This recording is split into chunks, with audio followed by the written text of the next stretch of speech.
Okay, ರಾಘವೇಂದ್ರೋ ಮಹಾಯಶಾಹ ಅಂತ. ರಾಯರ ಮಹಿಮೆ ಅದು ಅಪಾರವಾಗಿರ್ತಕ್ಕಂಥದ್ದು, ಯಾರಿಂದಲೂ ಕೂಡ ಸಮಗ್ರವಾಗಿ ತಿಳಿಯಲಿಕ್ಕೆ ಅಶಕ್ಯವಾಗಿರ್ತಕ್ಕಂತಹ ಮಹಿಮೆ. ಅಂತಹ ಮಹಾಮಹಿಮಾ ಸಂಪನ್ನರಾದಂತಹ ಗುರುಸಾರ್ವಭೌಮರು ಭಗವಂತನ ಪೂರ್ಣಾನುಗ್ರಹಕ್ಕೆ ಪಾತ್ರರಾಗಿ, ವಾಯುದೇವರ ಪೂರ್ಣ ಸನ್ನಿಧಾನಯುಕ್ತರಾಗಿ, ಜಗನ್ಮಾನ್ಯರಾಗಿ, ಜಗದ್ಗುರುಗಳಾಗಿ, ಎಲ್ಲರ ಹೃದಯ ಸಿಂಹಾಸನದಲ್ಲಿ ಜಾತಿ ಮತ ಭಾಷಾ ಪ್ರಾಂತಕ್ಕೆ ಅತೀತರಾಗಿ ಸಕಲ ಸದ್ಭಕ್ತರನ್ನು ಅನುಗ್ರಹಿಸ್ತಾ ಇರತಕ್ಕಂಥ ಮಹಾನುಭಾವರು ಗುರುಸಾರ್ವಭೌಮರಾಗಿದ್ದಾರೆ.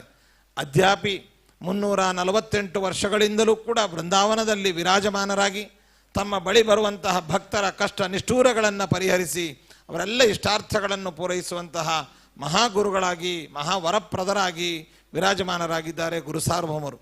ಅಷ್ಟು ಮಾತ್ರವಲ್ಲ, ಊರಿನಲ್ಲಿ, ಮನೆಗಳಲ್ಲಿ, ಬಡಾವಣೆಗಳಲ್ಲಿ, ಮಠಗಳಲ್ಲಿ, ಗ್ರಂಥಗಳಲ್ಲಿ, ಪ್ರಸಾದಗಳಲ್ಲಿ, ಮಂತ್ರ